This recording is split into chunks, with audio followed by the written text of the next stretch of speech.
ko tong sa ang butang ni para sa series light, Christmas light. Hindi kaya na ako gamay nga, kaya na akong paminaw. Lami na akong paminaw na tayo, kinaka-earphone ko, kapulog ko dito tayo. Pag mata na ko, look, wala bangga na, tuo ko, iguay, kita gini Jesus ani. Tanaw na ko Pilipinas, pamaliway. Good ba ni? Ako.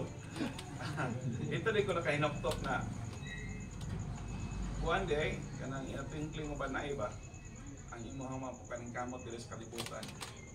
Pwede lang isa ka na sa Ginoo, wala ka na. Kaana ko nga ading yung paningkamot yun, atong niaging daw nabing bahas-bahas na ko, koleksyon dito, deposit diri, at itong pagbarama, deposit ako dito, kitagang mga delivery. Anak ko, gisingin kayo, pagkaugma, kapoy na, niya, lamig kayo sa kanan doon, kaya bago kayo, bagong inutang. Anak ko, lamig kayo, nagtuo ko nga. Ako muna-huna, kanang nagkuhan pa, mata ba?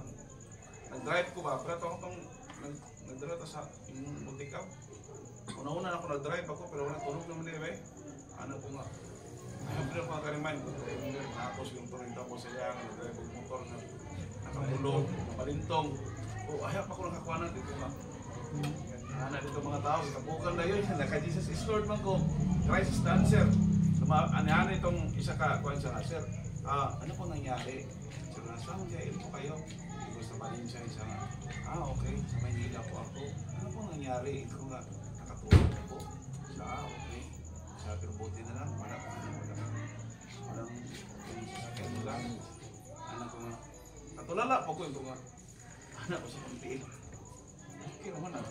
Okay, awit. Anak ko, sakit akong liog. Sa seatbelt ito, ito nga. Tanaw na po ito nga. Wagi ko ang disgrasya, may pili, mama na bago kayo sa kanan, hindi magpili. Kaya ako, grabe. Pero di ka maurang yung disgrasya, anak dito, kapag lipi nga, sir, kapito na ka, dahil napitan ko, ano ka ba, yung parang mapalong itong panahon na napita. Agad kayo, yung mga gwapo kayo mga sakinan, Bert. Mga gwapo kayo dito, sunod-sunod ba? Kapito na ka. Pirma rin big one ka sa buka nito sa barangay ngayon, balik pirma ko to. Anawag ko rin dito sa sigurinas na sa ilabot, anawag ko nga. Okay. Pero, kaya pa rin ko nakarealize nga, ko nga, ang ato rin pagparingkamot rin sa kalibutan, kung yun ang ginoo nga, kanang wala ako na niya, parang ito agad. So, karon kay, marag, paan pa man, adlaw pa, wala makatrabaho pa ta, makabuhat pa ta sa buhaton, kinakapag yung buhaton. Na-remind ko aning verse, kining sa, sige naman ni siya share verse, na share na po rin ni Albert last time, sa kuha po, mo po na ako ginakot nga verse sa John chapter 9, 9 verse 4, itong basahon.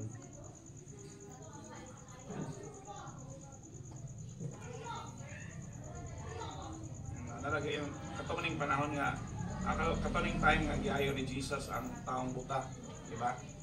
Mudritso lang ko ano yung sa verse 4 nagaingon diri.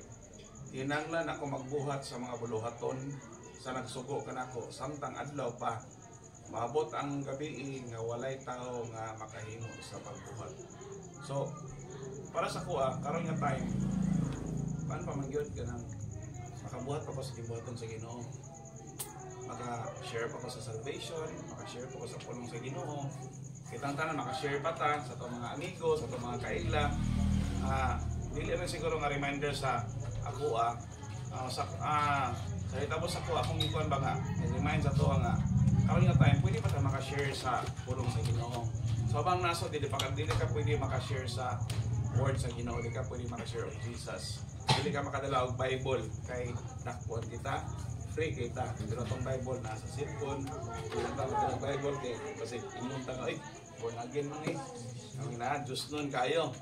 Pero, bless kita nga, naapata sa kanabitang, warag kinigiingon diri nga, adlaw pa, magpasabot, free pa ta nga makabuhat sa, pabuhat sa Ginoo sa atoa. So makana ko, Lord, kanang, Napa siguro, pila naman ka-time na hapit yung namatay ba eh? Anak ko, lumos, sabi ko na lumos, nakuha na dyan ko, nalunod ko ng sa kuhaan, ka ng lining, sa niya ba, niya.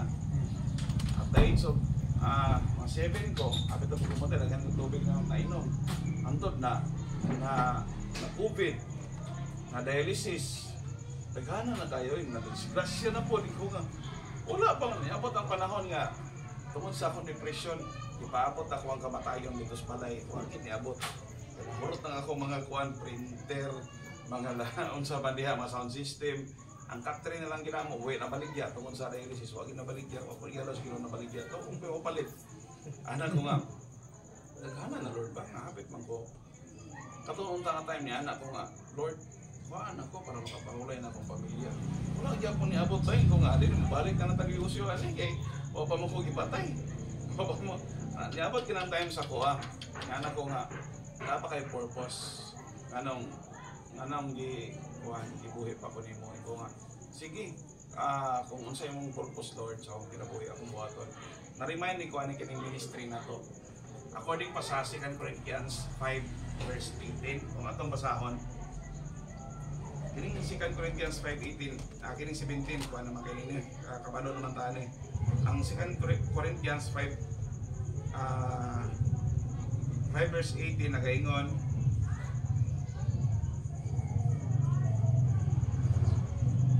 siya nakakita diyan.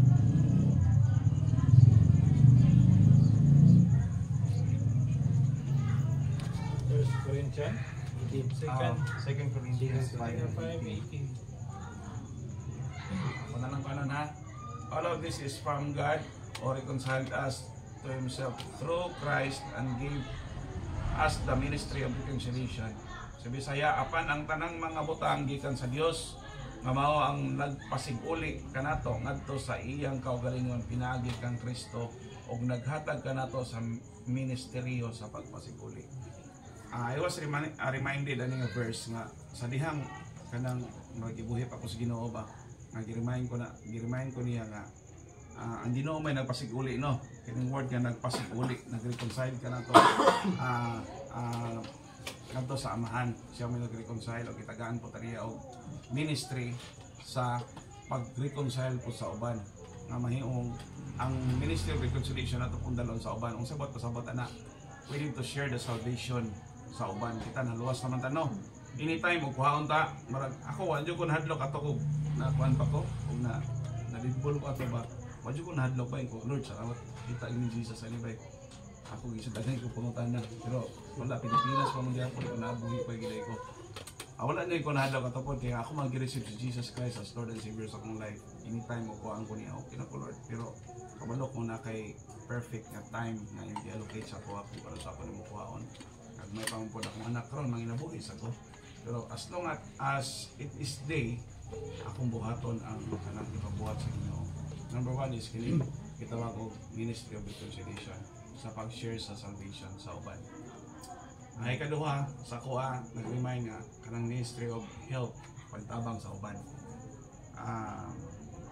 Pagtabang sa kinahanglan ko nga dili tanong panahon nga naay kanang panahon nga makatabang ka. Kung na kay panahon nga makatabang ka sa uban, tabangi. Kay dili tanong panahon nga makatabang ka. Muna sa kuhan ko nga, Lord, kung gamiton ko nimo, tabang ko ikaw. Kung butang diri sa kalibutan, kuha naman, kanang temporary na yun. In a twinkling, uban ay pwede na kuhaon sa Ginoo. Pero ang ako lang diha nga, ang ato lang diha ba nga, kita nga nangalagad sa Ginoo nga napoy uban nga maluwas. Ang atong ministry, katong gihatag niya nga ministry of reconciliation, ato pong ma-share sa uban ang kaluwasan ng atong naangkon. Kay managlamig kaya paminahon po ng atong mga kaila, atong mga amigo, one day kung mag-abot sa langit, uy, ikaw man dito mag-share sa po ano, uy, ikaw man dito, ay salamat kayo ano. Yaman na dito ang imong amigo po, grabe si Albert Bay, kung panginig trabaho, pag kinusiri ka ng kuhan ka, kaluwasan, si Jerkin Bay, Sir Jerkin, huwag ko na yung series ko. Kaluwasan, rumana ba? Rumana pa rin. Salamat kay Sir Jerkin kay mo kong gisisiran sa kaluwasan. Oy, salamat din Maroni. Matinana kay mo kong gisisiran sa kaluwasan. So, ang Ginoo na mag-reward din nato sa tuwa.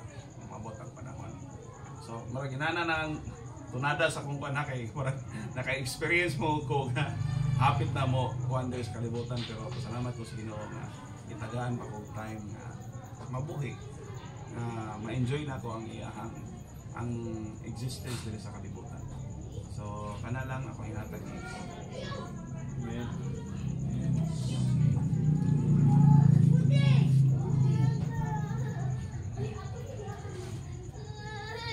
Ay, gusto mo share po sa bakit ya? Before natin hatag kang Brother Jerkin. Testimony siguro. Generoso daw kasi testimony daw. Ay, kasi nga na yung kuha na update. Update.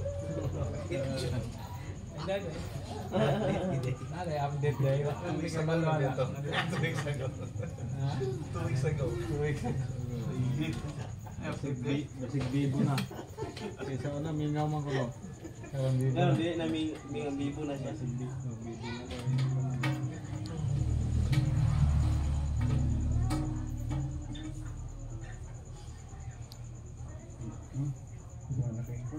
Come on. So, mag-share there. Pastor Emil daw. Okay, paano man? Kung naamoy mga dugang sa istorya ni Brother, napod mo experience kay gear ng kay gear. Pero yun na, may gabi pag gusto mo. Sa ako po niya, makarelate po sa iyang naagyan ni Roger kay naagyan ni mga batong kadisgrasya ng usmuto nga pagmata ng hospital na sa kalilangan ba. Nag-duty pa po niya. Niyalam ko nga, hospital na niyalam po dito ang gawaban nga, guard po nga. Kung saan tali bro? Disgrasya mga bro. Nanawag naman ang itong mga tagalinding na ako no kadri. Ito tagalinding. Ano itong nga, yan na lagi na tuwing kiling ang banaygan bitaw nga. Pili na gila itakuhaon sa Ginoo pero huwag kay ano, pangutana po tayo yun yung exist pa tayo na kalibutana kaya doon na gila kay purpose diba? Samtang naapatay panahon ato yung buhaton ang isugo sa Ginoo no? Pagsangyo sa iyong mensahe muna nga salamat po sa time nga nainanay permanente kada Monday. Salamat po nga lagi sa atong panguna sa atong Pastor Rene. Kasi gihapon I hope nga continue gihapon ka magpadayon gihapon ka lagi ako sa panag-iusap ngayon kay inyo pa nga samtang naapatay panahon mabuhat kita sa ugaton sa Ginoo. Isang ahat nga dapit isang asa pa kamuhat to ngita kita paagi pero itong gi-invite na yung birthday gidala man minit dia sa yung kumiling birthday niya ngayon dahil si Brad nga gayon na ni di mo itong yampuan naman isiran po na ko sa world salamat kikuha yan ang gayon samtang na ako tayo gayon kinahanglan yun nga lagi tayo andam beli wala lang ako makakuan ko lang ibang Sige. Sa pamaylain. Sa pay guwapo niya. Gusto ko siya. Guwapo na. Eh, nang lain. Albert. Albert. Isa pa man. Kayo na. Papa Ben, nakay Padpa. Bikin ay balas.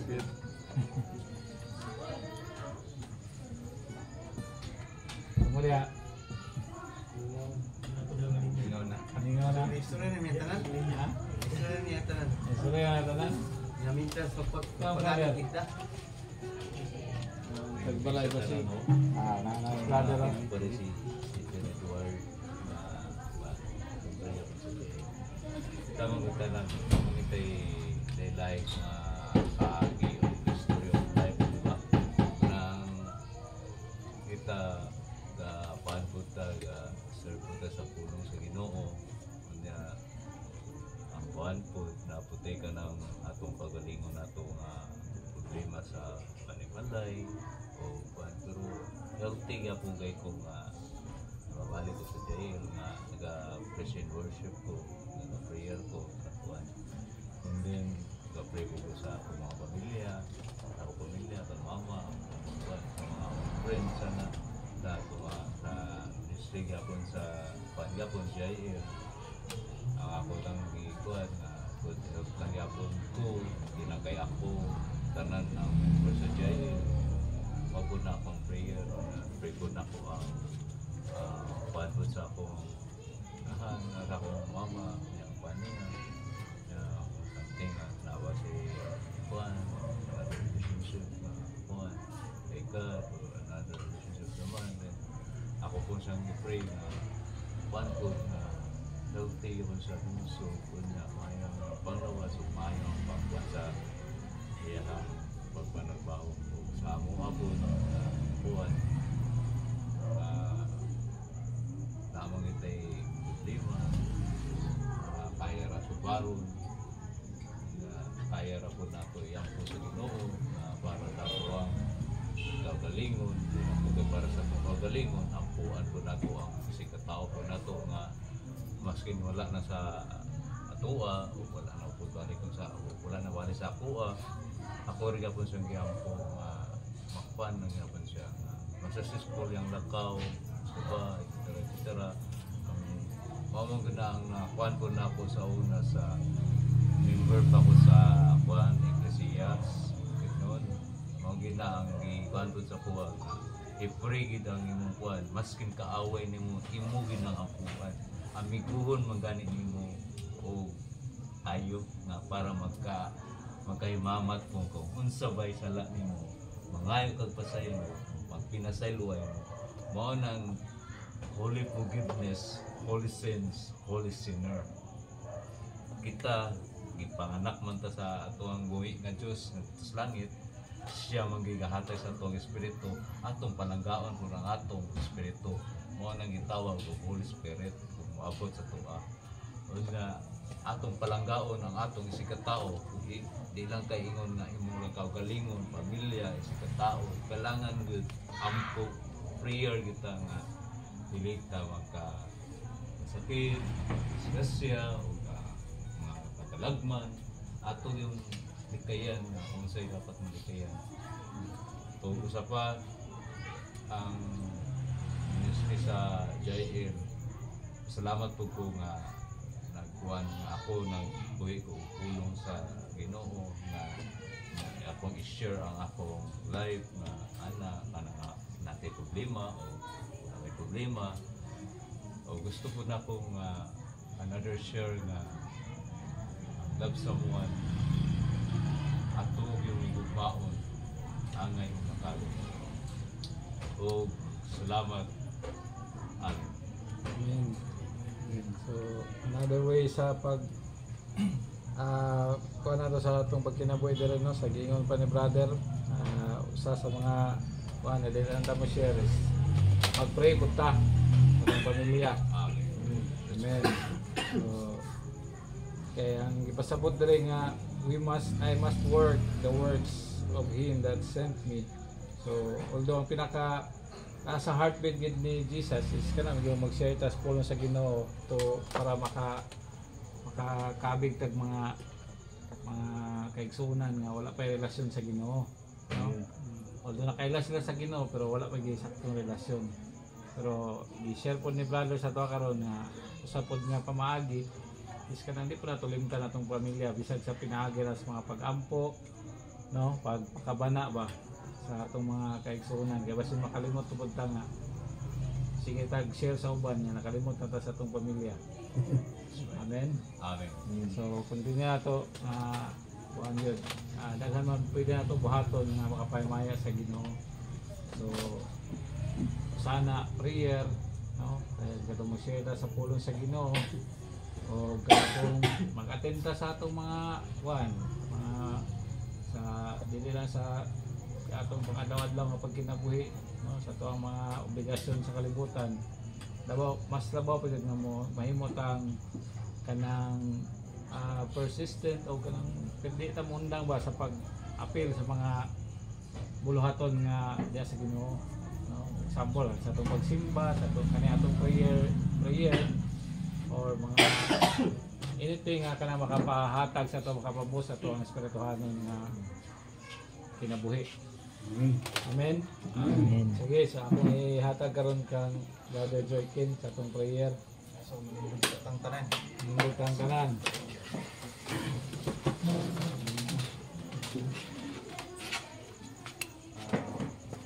Our most gracious Father God in heaven, Lord, salamat kayo sa imong presensya, Lord, gani nagapataliwala karon kanamo karon nga gabi, Lord. Salamat usab, Lord, sa kinabuhi sa among igsoon nga si Brother Roger, Lord. Salamat sa iyang kinabuhi, Ginoo, sa nga imong gigamit, Lord, diin sa pagpaambit sa imong pulong, Ginoo. Salamat, Lord. Bless him abundantly, bless the works of his hand, Lord. Palayon ka nga magagamit kaniya alang sa imong kinabuhian, Father God.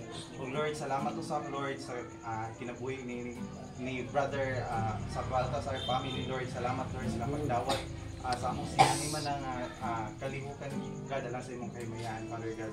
O sa matag usa ka namo karon gayud, Lord, salamat sa imong presensya, Ginoo. Salamat sa imong protection nga gihatag ka namo karon kagabion, Father God. O akong mga pag-ampo, Lord, nga ang imong pulong among nabatian karon, Lord, among magpuy-an ug among kinabuhian, Father God. Salamat, Lord, and as we depart this place, Lord, among pangayong protection, Ginoo, nga makaabot ni sa among mga tagsa-tagsa nga kapanimalay nga safe and secure, and kini ka na, Lord, akong pasalamatan giangkot pangayo di kanimong tanan pinais mo mula nga in Jesus name. Amen.